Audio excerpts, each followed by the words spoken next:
Épître de Jacques, chapitre 2.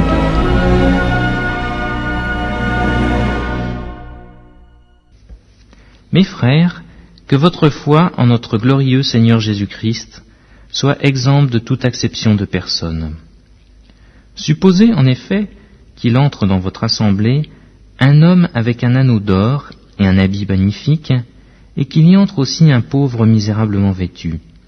Si tournant vos regards vers celui qui porte l'habit magnifique, vous lui dites « Toi, assieds-toi ici à cette place d'honneur », et si vous dites au pauvre « Toi, tiens-toi là debout », ou bien « Assieds-toi au-dessous de mon marchepied », ne faites-vous pas en vous-même une distinction, et ne jugez-vous pas sous l'inspiration de mauvaises pensées ?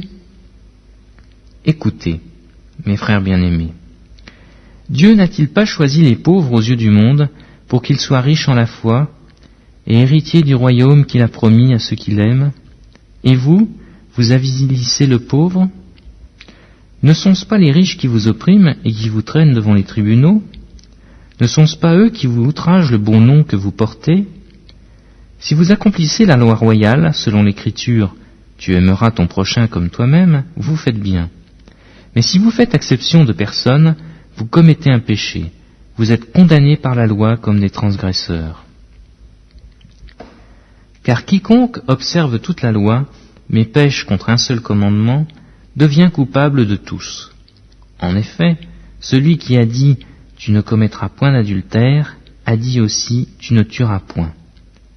Or, si tu ne commets point d'adultère, mais que tu commettes un meurtre, tu deviens transgresseur de la loi.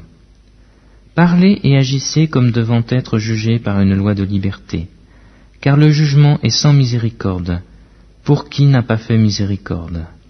La miséricorde triomphe du jugement. Mes frères, que sert-il à quelqu'un de dire qu'il a la foi s'il n'a pas les œuvres ? La foi peut-elle sauver ?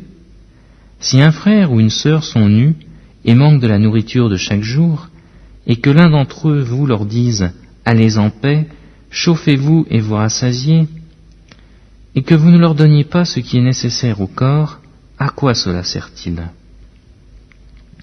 Il en est ainsi de la foi. Si elle n'a pas les œuvres, elle est morte en elle-même. Mais quelqu'un dira, toi tu as la foi, et moi j'ai les œuvres. Montre-moi ta foi sans les œuvres, et moi je te montrerai la foi par mes œuvres. Tu crois qu'il y a un seul Dieu, tu fais bien. Les démons le croient aussi, et ils tremblent. Veux-tu savoir, ô homme vain, que la foi sans les œuvres est inutile ? Abraham, notre père, ne fut-il pas justifié par les œuvres lorsqu'il offrit son fils Isaac sur l'autel ? Tu vois que la foi agissait avec ses œuvres, et que par les œuvres la foi fut rendue parfaite. Ainsi s'accomplit ce que dit l'Écriture. Abraham crut à Dieu, et cela lui fut imputé à justice, et il fut appelé ami de Dieu. Vous voyez que l'homme est justifié par les œuvres, et non par la foi seulement.